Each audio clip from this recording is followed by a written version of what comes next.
Mr. President, do not, with due respect, link me to social media when I'm talking serious issues like this. No, I said... I expect fairness in the Senate for everybody.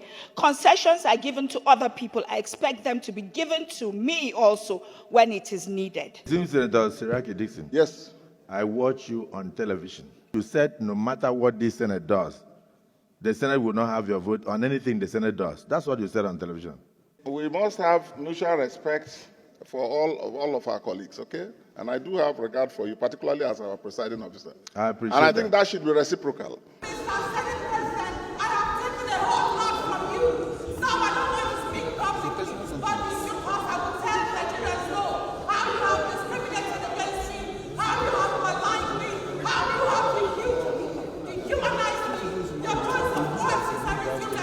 There is nothing wrong in commending the government for Port Harcourt to be back on the stream. But Port Harcourt being back on the stream, what obtains? Is A standing for A and B standing for B? It is the technicality now we're talking about, so that we don't run for 1 month, 2 months, and then stories come up. But this is an information that I've given to the Senate for the Senate to work on. Verify it so that we move on. We shouldn't be, the tantalization is okay, it's enough. We must stand as representatives of the people, because whatever we do here, in as much as it does not provide the needed and required succor to the citizenry, it translates to nothing. So let the needful be done. Committee on Banking and Currency should look at this ways and means. So far, Central Bank has charged over 6 trillion on the interest on securitized instrument with debt management. The records are there. There are communications so far, correspondences between Public Accounts Committee and Central Bank of Nigeria. And of course, my Mr. President, distinguished colleagues, everybody here knows that. You know our rules. These issues are not for just mere statement. Put something down and submit a report to the Senate for deliberation. Because if you make just a verbal accusation, you'll be talking like people in social media.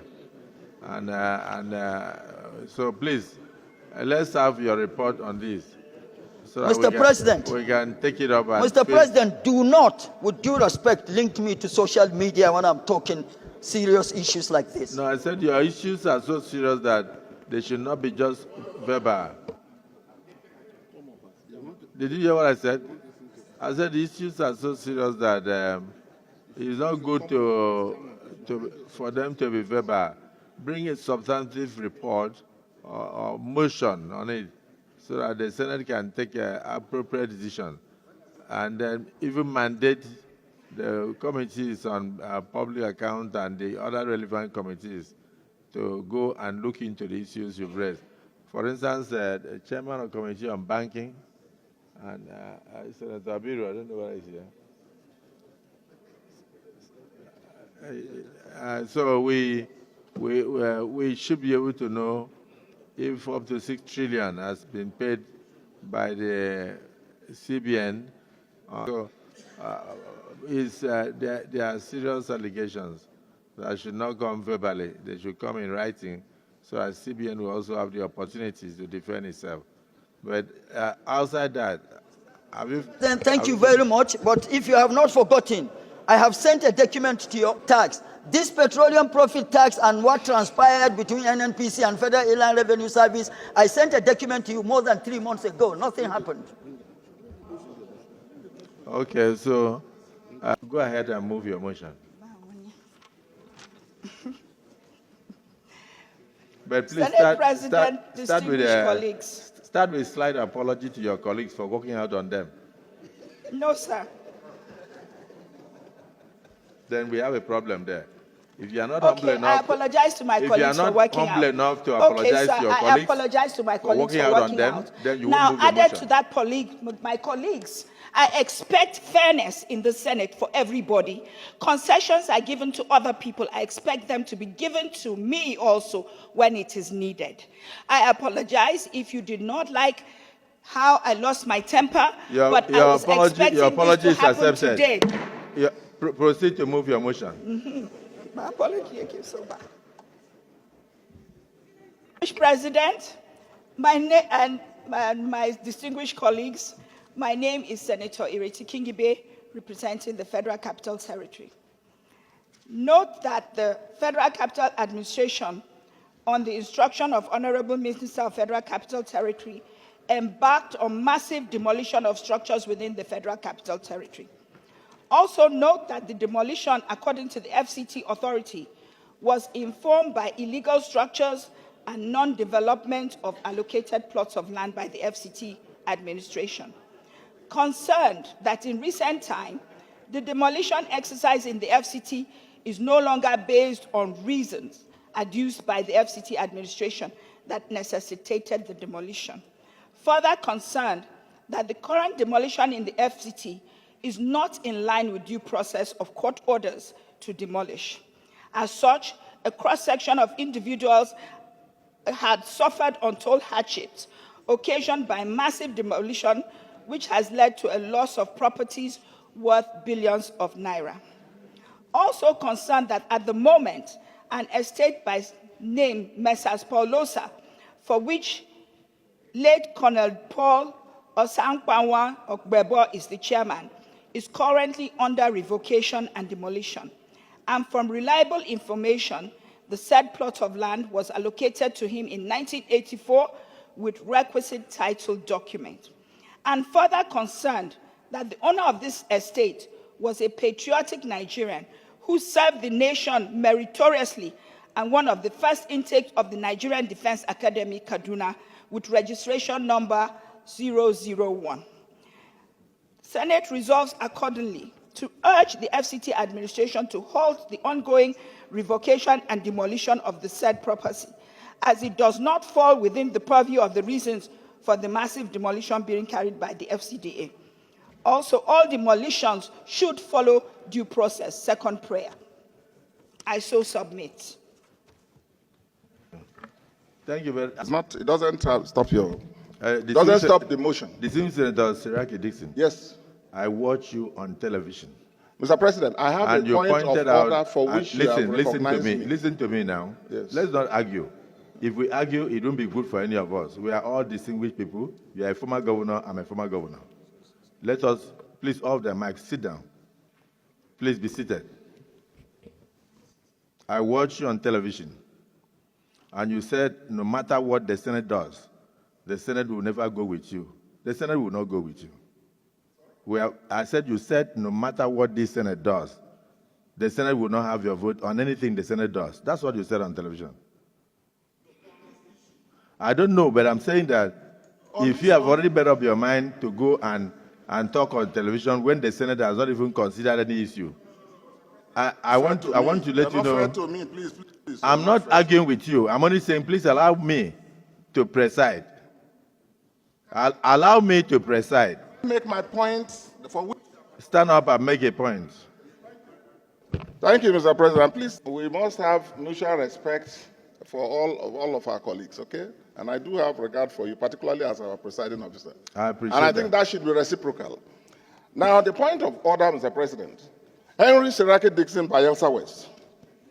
The point of order I rose to address is to draw the attention of the presiding officer and our colleagues to the specific provisions of our rules.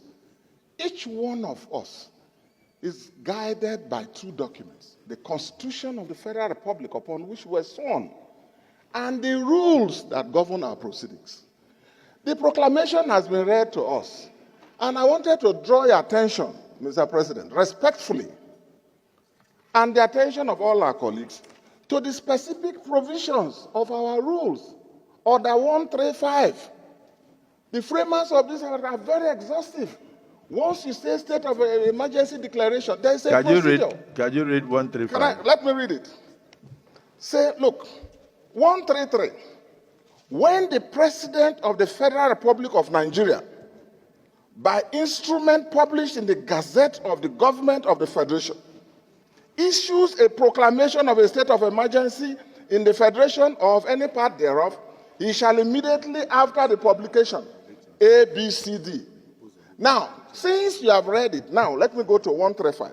The President shall, in a closed session, brief the Senate on the circumstances of the proclamation of a state of emergency. Your point of order is upheld. Thank you. So let's go to the closed session. Please, he was about to move the motion for a closed session. Thank you, sir. In line with our rules. The rule is embedded in the heart of the Senate leader. He was about to move that motion for us to go to closed session. Yes.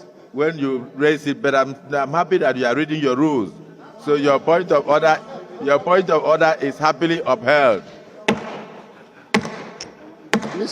Yes, Leader of the Senate. Mr. President,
I